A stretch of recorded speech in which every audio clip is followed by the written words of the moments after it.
नमस्कार दोस्तों, आप सभी का फिर से एक बार स्वागत है WSTS चैनल में। तो आज की इस वीडियो में हम पूरी जानकारी देंगे कि एक सैनिक यानी कि NDA होने के लिए। तो फिर हम आप लोगों को बता रहे हैं एक NDA कैसे बनाता है। जैसे कि एक NDA कैसे तैयार किया जाता है।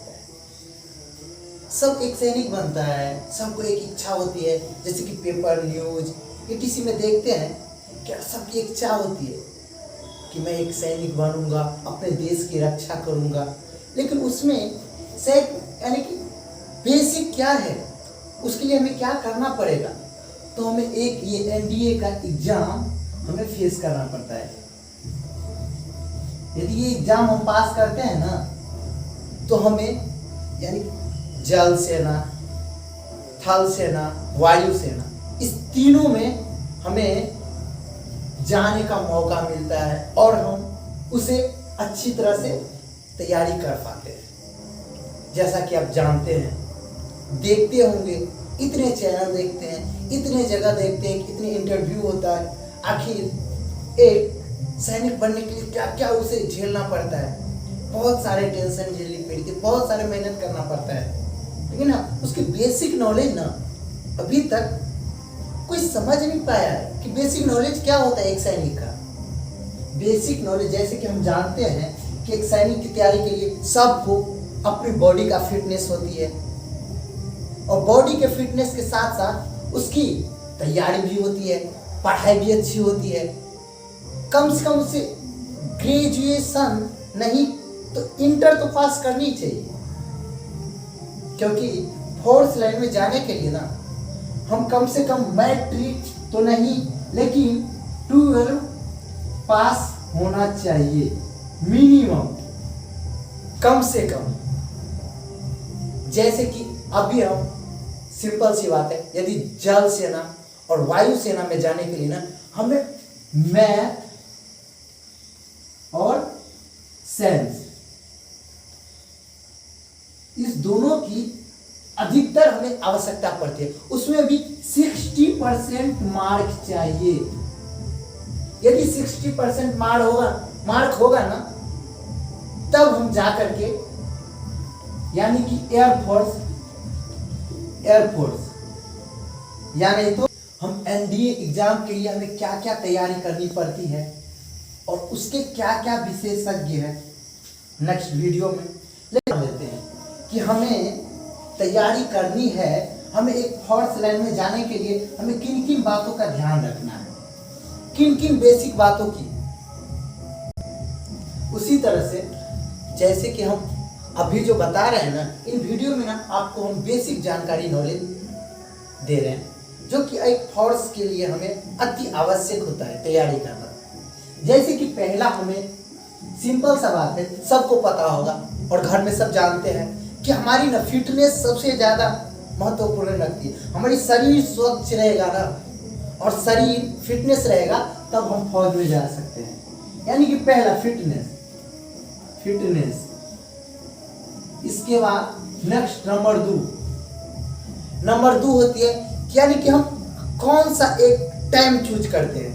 तो इतने बजे हमें सो करके उठना है, इतने बजे हम फिर पढ़ाई करने के लिए बैठेंगे। यानी कि एक लिमिट होनी चाहिए टाइम का, और वो हमें खुद ही करना है, क्योंकि जब तक टाइम लिमिट नहीं होगा तब तक हम कुछ नहीं कर पाएंगे।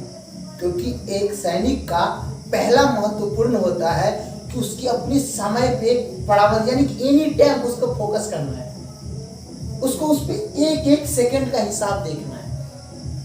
क्या कि एक मिनट में हम कहाँ जाएंगे। टाइम, पहले टाइम का इसको एनी टाइम वैल्यू देना है। टाइम, यदि हम टाइम का वैल्यू देंगे ना, तो हमें फिर कभी ना फौज में जाने से कोई नहीं रोक सकता। जैसे कि कुछ स्टूडेंट ये सोचते रहते हैं, एक बचपन से एक रेशियो लगा के रखता है कि हम बड़े होंगे ना तो हमें ये फौज बनना है। किसी को मन होता है आर्मी बनेंगे, किसी को एयरफोर्स में जाएंगे, किसी को नेवी बनने का शौक है। लेकिन सबकी एक न एक चाह होती है, सबकी एक एम होती है कि हम अपने लक्ष्य में ना एक न कुछ करेंगे, पूरे लाइफ में कुछ न कुछ करना है। ऐसे सबका एक एम होता है अपने लाइफ की, और ये एम होनी चाहिए। और खास करके जो स्टूडेंट फौज में जाता है ना, उसे तो अनिवार्य है कि एम होना ही चाहिए। जिंदगी में ना कभी भी कोई एम के बिना कोई काम नहीं कर सकता है। तो पहली जिसको फौज में जाने का रहता है, तो उसकी पहली बात ये होती है कि उसको हर हमेशा ना अपने टाइम पे फिटनेस होनी चाहिए। जैसे कि एनडीए, ये एनडीए है क्या, इसका पूरा नाम क्या है? जैसे कि इसका नाम है नेशनल, आप जानते हैं कि एनडीए यानी कि नेशनल डिफेंस एकेडमी, इसका हिंदी में ना राष्ट्रीय रक्षा अकादमी कहा जाता है। और हमें इसकी एग्जाम ना फेस करनी होती है। उसके बाद हम जल सेना बन सकते हैं, वायु सेना बन सकते हैं, थल सेना बन सकते हैं। ये सारे ना इसके ऊपर ही डिपेंड पड़ता है।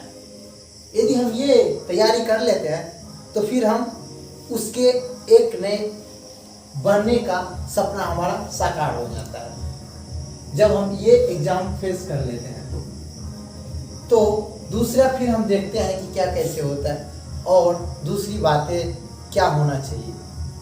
और हम अभी बताते हैं कि एक फौजी को कभी भी उसे क्रोध नहीं करना चाहिए। एक सैनिक को क्रोध करना ही नहीं चाहिए। सैनिक का बेसिक नॉलेज में ही आता है कि सैनिक को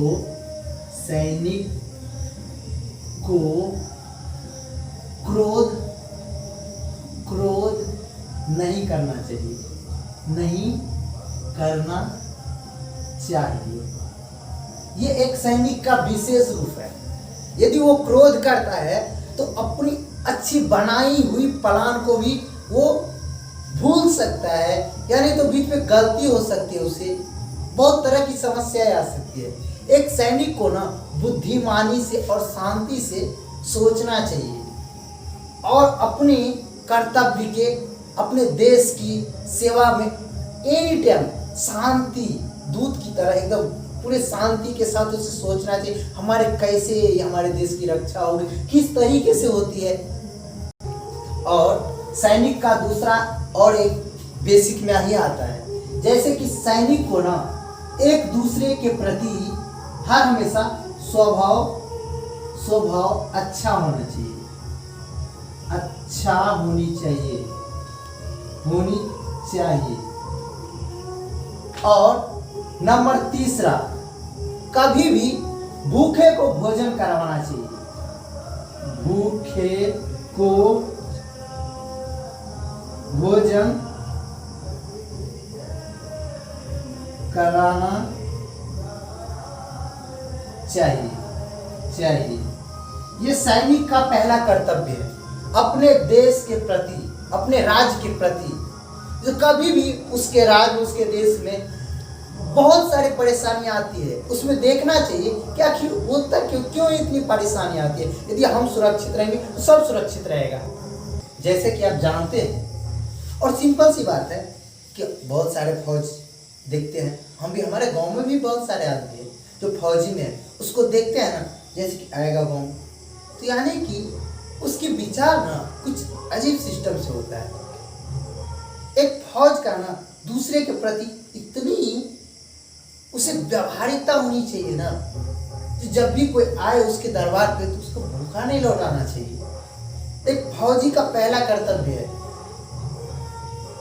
और उसका धर्म भी है कि हमारे समाज में, हमारे गांव में यदि हम नहीं हेल्प करेंगे तो और क्या, कौन करेगा? हम सब मिलके ये सब करेंगे ना। उससे तो ट्रेनिंग में बहुत सारे बातें बताई जाती है। कभी झूठ नहीं बोलना चाहिए, कभी एक लाचार इंसान को ना उसकी कमजोरी देखनी चाहिए, आखिर उसकी तकलीफ क्या है, उसको सॉल्व करनी चाहिए। और फौजी का तो एनी टाइम ये कर्तव्य रहता है कि उसके सामने में कभी किसी को कोई तकलीफ देना ही नहीं चाहिए और नाइंसाफ तो होना ही नहीं चाहिए, बिल्कुल भी नहीं होना चाहिए। और यहाँ पे ना वैसे बोला नहीं चाहिए। हम जो बोल रहे हैं ना, बहुत सारे ऐसे होते हैं कि यार मैं फौजी तो बन गया, अब तो ढेर सारे पैसा कमाऊंगा और उड़ाऊंगा, ये कहूँगा। लेकिन एक फौजी का ना, चलिए मानते हैं तत्काल के लिए बहुत सारे सोचते हैं, लेकिन सब ऐसा नहीं होता है। सबकी अपनी अपनी विचार होती है, वो मन बहकता नहीं है। इंसान का ना एक ऐसा ब्रेन होता है ना जो लोभ के प्रति भागने लगता है। किसी को मोह आ जाता है, किसी को अपने में अहंकार आ जाता है कि मैंने ऐसे बना लिया, इतनी बड़ी फौज मैंने तैयारी की और मैं एक फौजी हूँ।